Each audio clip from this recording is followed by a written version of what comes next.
7 অর্থাৎ সপ্তম শ্রেণীর পরীক্ষার্থী বন্ধুরা, তোমাদের ফার্স্ট ইউনিট টেস্ট 2026-এর ভূগোল প্রশ্নপত্র নিয়ে আজকের আমাদের বিশেষ ভিডিও।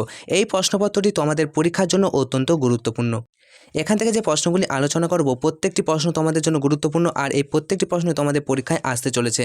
আর তোমরা অবশ্যই বন্ধুদেরকে এই ভিডিওটা শেয়ার করো। তোমরা কোন স্কুল থেকে ভিডিওটা দেখছো অবশ্যই কমেন্ট করে জানাতে পারো।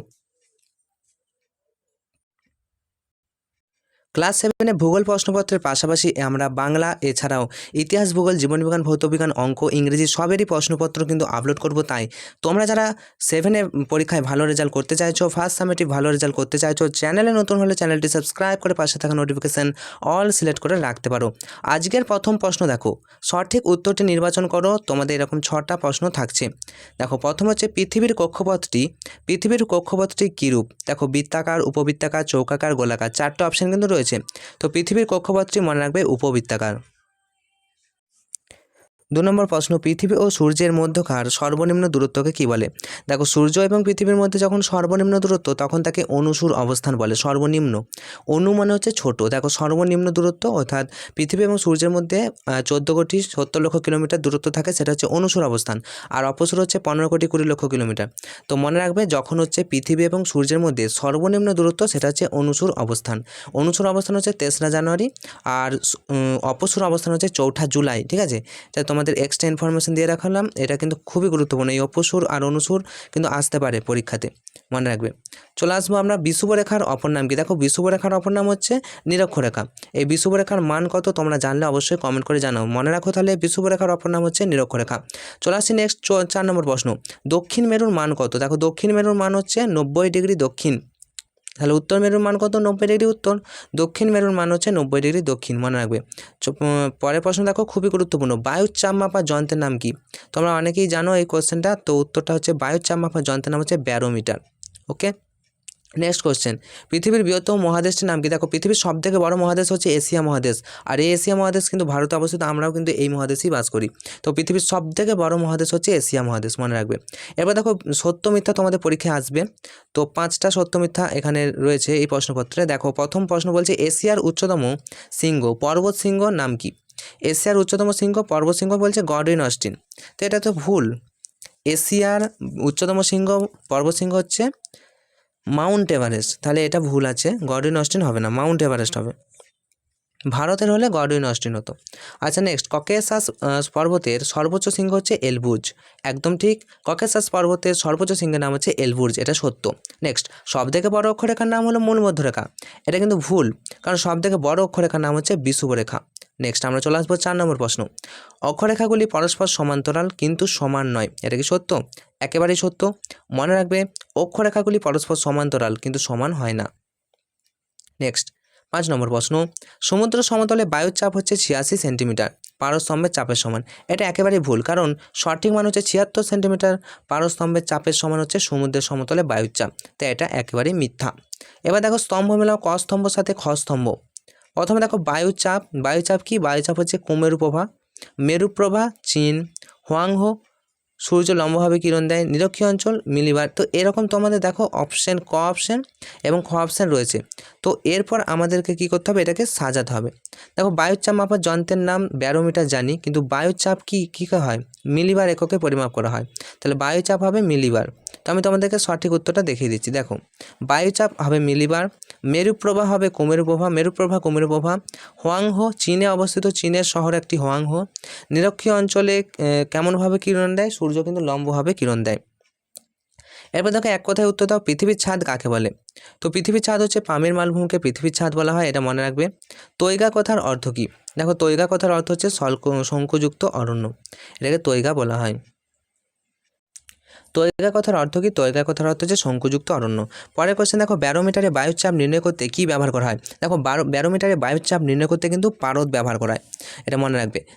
4 নম্বর প্রশ্ন দেখো, সুমেরু বৃত্তের মান কত? সুমেরু বৃত্তের মান হচ্ছে 66.12 ডিগ্রি উত্তর অক্ষাংশ। এটা হচ্ছে সুমেরু বৃত্তের মান, 66.12 ডিগ্রি উত্তর অক্ষাংশ। 5 নম্বর, কোন অঞ্চলে সারা বছর দিন ও রাতের দৈর্ঘ্য সমান হয়?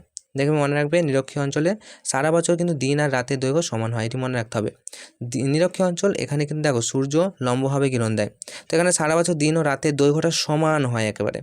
দেখো শূন্যস্থান পূরণ করো, এরকম 5টা শূন্যস্থান পূরণও আসতে পারে, তো ভালো করে শুনো। ডিসেম্বর মাসে অস্ট্রেলিয়ার ড্যাশ ঋতু বিরাজ করে, ডিসেম্বর মাসে অস্ট্রেলিয়ায় গ্রীষ্মকাল কিন্তু বিরাজ করে, মনে রাখবে। নিশীথ সূর্যের দেশ, মোস্ট ইম্পর্টেন্ট, নিশীথ সূর্যের দেশ বলা হয় নরওয়ের হ্যামারফেস্ট বন্দরকে, তো অ্যান্সার হবে নরওয়েকে। ঠিক আছে, নেক্সট 2005 সালের লিপিয়ার। আচ্ছা 2005 সাল কি লিপিয়ার? একদমই না। লিপিয়ার করতে গেলে 4 দিয়ে ভাগ করলে যদি ভাগফলটি মিলে যায় সেটি হচ্ছে লিপিয়ার। তো 2005কে যদি আমরা 4 দিয়ে ভাগ করি তাহলে এটা লিপিয়ার হচ্ছে না, তাই 2005 সাল মানে অ্যাকচুয়ালি লিপিয়ার ছিল না। ড্যাশ প্রদেশকে চীনের ধানের গোলা বলা হয়, খুব ইম্পর্টেন্ট কোশ্চেন, স্টার মার্ক করো।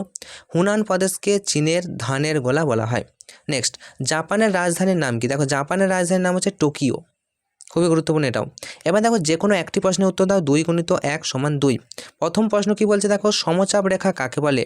সমচাপ রেখা দুটি বৈশিষ্ট্য লেখো।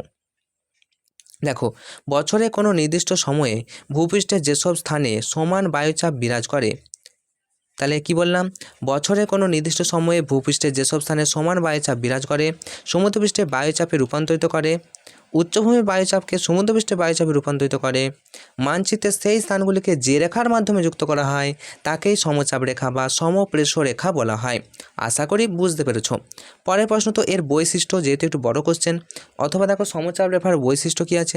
দেখো 1 নম্বর, উষ্ণতার সঙ্গে বায়ুচাপের ঘনিষ্ঠ সম্পর্ক থাকায় অনেক ক্ষেত্রে সমচাপ রেখাগুলি অক্ষরেখার সমান্তরালে বিস্তৃত হয়। 2 নম্বর, সমচাপ রেখাগুলি যদি দূরে দূরে থাকে তবে তা শান্ত ও স্থিতিশীল আবহাওয়ার নির্দেশ করে, আর রেখাগুলি যদি কাছাকাছি ঘনভাবে অবস্থান করে তবে ঝড় বৃষ্টি বা অস্থির আবহাওয়ার সম্ভাবনা থাকে, এটা মনে রাখবে।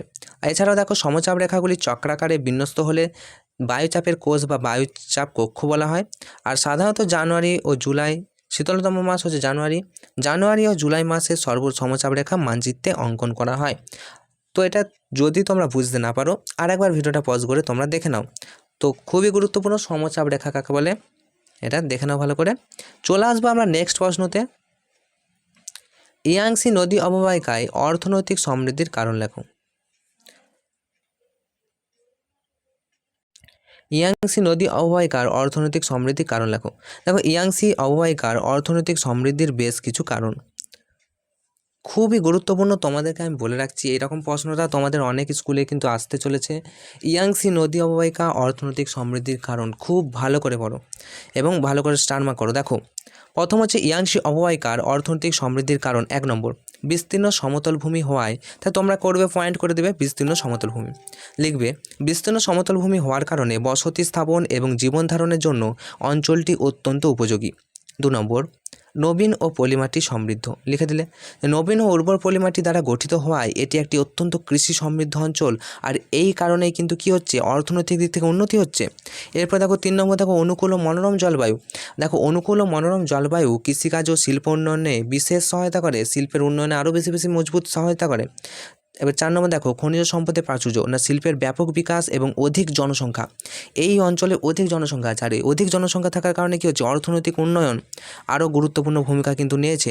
তাহলে কতগুলো পয়েন্ট করলাম, তাহলে ইয়াংসি অববাহিকা অবশ্যই অর্থনৈতিক দিক থেকে উন্নতি হবে, কারণ এর বিস্তীর্ণ সমতল ভূমি আছে, নবীন উর্বর পলিমাটি, এখানে ভালো চাষ হয়, এখানে মনোরম জলবায়ু কৃষিকাজে উন্নতি ঘটায়, খনিজ সম্পদের প্রাচুর্য, যেখানে প্রচুর পরিমাণে খনিজ পাওয়া যায়, অধিক জনসংখ্যা এই অঞ্চলে অর্থনৈতিক উন্নয়নে গুরুত্বপূর্ণ ভূমিকা নিয়েছে। এছাড়াও অভ্যন্তরীণ নৌপথ, এটা আবার কি, দেখো উন্নত যে বন্দর ব্যবস্থা এবং আধুনিক পরিবহন আর যোগাযোগ ব্যবস্থা অঞ্চলটির অর্থনৈতিক সমৃদ্ধিকে কিন্তু ত্বরান্বিত করেছে, অর্থাৎ অর্থনৈতিক সমৃদ্ধি আরও কিন্তু বাড়িয়ে দিয়েছে। বুঝতে পেরেছো আশা করি। খুবই গুরুত্বপূর্ণ এবং খুব ভালো করে উত্তরটা লেখা আছে, তোমরা খাতায় নোটস করে নিতে পারো। এরপরে দেখো যে কোনো একটি প্রশ্নের উত্তর দাও। 3 নম্বরের প্রশ্ন, অক্ষরেখা ও দ্রাঘিমা রেখার 3টি পার্থক্য লেখো। খুবই স্টার মার্ক কোশ্চেন, খুব ভালো করে এটাও দেখে নাও। অক্ষরেখা ও দাগিমা রেখার 3টি পার্থক্য, দেখো অক্ষরেখার নাম হচ্ছে সমাক্ষরেখা আর দাগিমা রেখার নাম হচ্ছে দেশান্তর রেখা। তোমরা বলবে এরকম করে লিখলে হবে কি না, একদম হবে। তোমরা ছক করে করে এইভাবে লিখতে পারো, অক্ষরেখা একদিকে দাগিমা রেখা করতে পারো, আবার এরকমভাবে পয়েন্ট করে করেও করতে পারো। 1 নম্বর পয়েন্ট কী বললাম, অক্ষরেখার অপর নাম হচ্ছে দাগিমা রেখা, আর দাগিমা রেখার অক্ষরেখার অপর নাম হচ্ছে সমাক্ষরেখা, আর দাগিমা রেখার অপর নাম হচ্ছে দেশান্তর রেখা। 2 নম্বর, অক্ষরেখাগুলি পূর্ব পশ্চিম দিক থেকে বিস্তৃত, কিন্তু দাগিমা রেখাগুলি উত্তর দক্ষিণ দিক থেকে কিন্তু বিস্তৃত। এরপর দেখো অক্ষরেখাগুলি পরস্পরের সমান্তরাল, কিন্তু দ্রাঘিমা রেখাগুলি পরস্পরের সমান্তরাল নয়,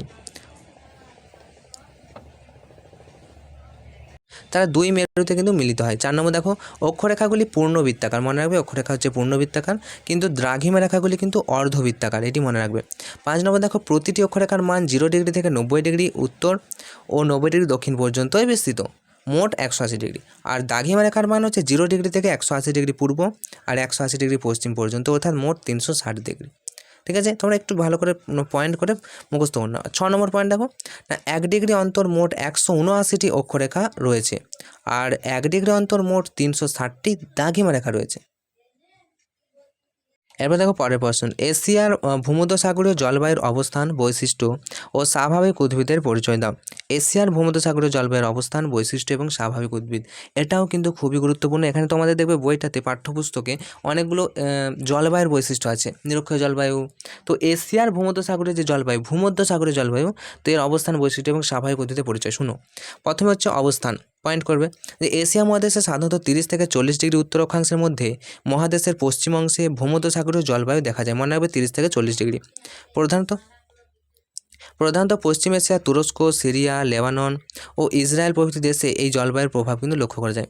ভূমধ্যসাগরের পার্শ্ববর্তী অঞ্চলগুলিতে এই জলবায়ুর বিস্তার সব থেকে বেশি। বৈশিষ্ট্য কি? দেখো এই জলবায়ুর প্রধান বৈশিষ্ট্য হচ্ছে শীতকালে বৃষ্টিপাত এবং গ্রীষ্মকালে কি হয়, শুষ্ক এবং উষ্ণ আবহাওয়া। 2 নম্বর, গ্রীষ্মকাল উষ্ণ এবং শুষ্ক, আর শীতকাল হচ্ছে মৃদু ও আর্দ্র। 3 নম্বর, বার্ষিক বৃষ্টিপাত হচ্ছে এখানে মাঝারি এবং অধিকাংশ বৃষ্টি শীতকালে পশ্চিমী ঝঞ্ঝার প্রভাবে হয়। এছাড়া 4 নম্বর দেখো আকাশ সাধারণত পরিষ্কার থাকে এবং জলবায়ু স্বাস্থ্যকর ও মনোরম হয়। 5 নম্বর, এই জলবায়ু পৃথিবীর মোট স্থলভাগের অল্প অংশে প্রায় 1.7% বিস্তৃত। এবার এখানে স্বাভাবিক উদ্ভিদ কীরকম আছে, ভূমধ্যসাগরের জলবায়ু অঞ্চলে দেখো প্রধানত চিরহরিৎ এবং শক্ত পাতা বিশিষ্ট বৃক্ষ জন্মায়, যেমন ওক, পাইন, সিডার, কর্ক ইত্যাদি। এছাড়াও ঝোপঝাড় হচ্ছে জাতীয় উদ্ভিদও জন্মায় এখানে। বিভিন্ন অঞ্চলে গুল্ম জাতীয় অস্তিত্বে উদ্ভিদের আলাদা নাম রয়েছে, যেমন ফ্রান্সে ম্যাকুই, ক্যালিফোর্নিয়ার চ্যাপারেল এবং অস্ট্রেলিয়ার ম্যালি। তো তোমাদের জন্য খুবই গুরুত্বপূর্ণ এবং একটু বড় করে তোমাদের ভিডিওটা বানালাম, মানে একটু বড় করে তোমাদের উত্তরগুলো দিলাম যাতে তোমরা ফুল নম্বর কিন্তু পেতে পারো। তো আমরা অবস্থান, বৈশিষ্ট্য এবং স্বাভাবিক উদ্ভিদ তোমাদের সাথে আলোচনা করে দিলাম।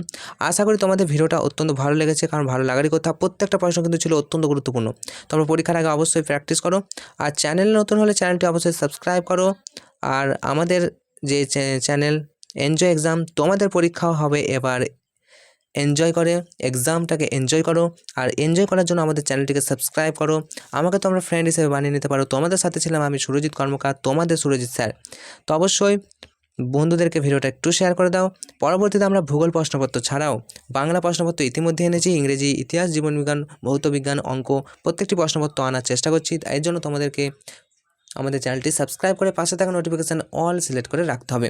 তো তোমাদের পরীক্ষা ভালো হোক এই শুভকামনা জানিয়ে আজকের মতো ভিডিওটা এখানেই শেষ করলাম। Enjoy exam, all the best.